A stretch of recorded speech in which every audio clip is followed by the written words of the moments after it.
小城夜食记第1季结束的668天之后，我们再次踏上了旅程。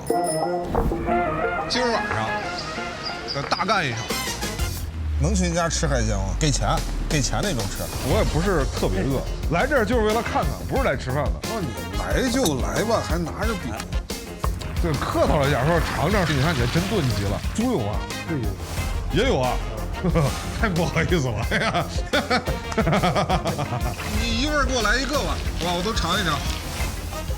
哦，是吃撑了，明天跑远点转转吧，消化消化。老师说，读万卷书不如行万里路。山海之间的每一个角落里，有人的地方就藏着不一样的故事。我们2个有时候是1个月1次2次见面，见不了，路不好那边路，没办法上了呀，全是血液嘛。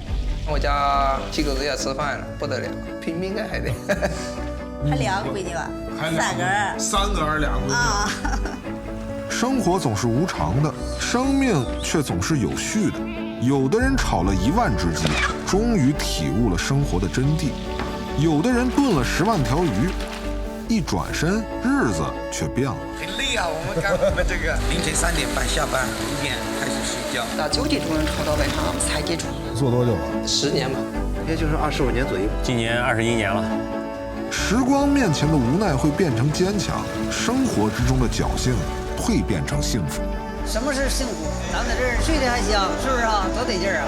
喝小酒噻，聊聊天，打打小牌。远方来的客人还那么爱吃我做的菜，激动了，好像流点眼泪。我感觉到我这不可是吃麦子，跟我觉得我也有成就感。